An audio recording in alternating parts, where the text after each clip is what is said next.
चिरां जिल्ला हिसाबै grading test karate grading test लानाय जादों। दिनै रिटेन टेस्ट लाग्रोदों जोङो, बेनि उनाव प्रेक्टिकेला जागोन। दिनै जोङो चिरां जिल्ला हिसाबै जोङो बेहाय जोंना 7टा ब्रान्च दङ। बे 7टा ब्रान्चनिफ्राय गुबुन गुबुन जायगानिफ्राय बे स्टुडेन्टफोरा बेहाय फैनानै ग्रेडिं टेस्टखौ लाफैदों।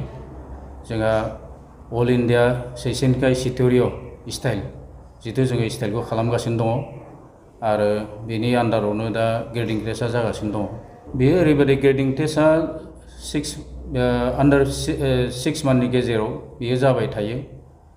बिनि white belt to yellow' belt, yellow' बेल्टनिफ्राय ग्रीन बेल्टनिफ्राय अरेन्ज बेल्ट, बिदि बायदि बायदि जोङो आप टु ब्राउन बेल्टसिम जोङो बे ग्रेडिं टेस्टखौ लानाय जायो। माबा सानदों थारमाने गासिबो माबायाव जोंहा व्हाइट बेल्टनि कोर्स, येल' बेल्टनि कोर्स आलदा आलदा थायो। बे हिसाबै जे ग्रेडिं टेस्ट पास जाबाय बेयो येल' बेल्ट कोर्सखौ खालामनो हायो। बेबायदि आरो जोङो फैगौ 25 नभेम्बर जोंहा बड'लेण्ड काराटे एस'सियेसन, जोंहा मोनसे एस'सियेसन दङ, आफाद दङ। बे आफादा एनुवेल जेनेरेल मिटिङा जोंनि काजलगावआवनो जागोन फैगौ 25 नभेम्बराव। जोङो जायगाखौ लादों बिदिनो दुवार गेस्ट हाउस, काजलगाव। बाव माबायदि पार्टिसिपेट जागोन बादायलायनाया? बेहाय जोंहा जिहेतु दा मोनबा डिस्ट्रिक्ट दङ, बे मोनबा डिस्ट्रिक्टनिफ्राय रिप्रेजेन्टेटिभ फैगोन आरो जोंनि जे गभर्निं बडिनि मेम्बार्सफोर बिसोर गासैबो पार्टिसिपेट खालामगोन बेहाय।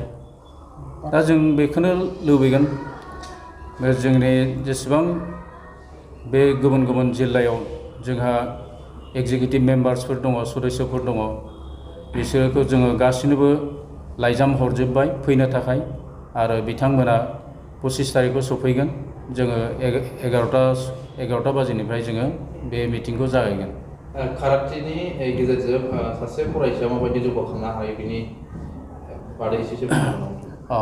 काराटे होनबाथाय दा वर्ल्डआवनो बिराद पपुलार गेम, दा बेयो स्पर्ट्स बिदि जानानै दङ।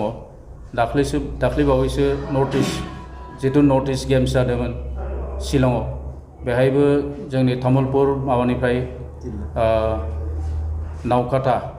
नावकाटा गामिनिफ्राय बेनिफ्राय सासे हिन्जावसा देरहाबोनो हादों, ब्रन्ज मेडेल मोनदों बिथाङा।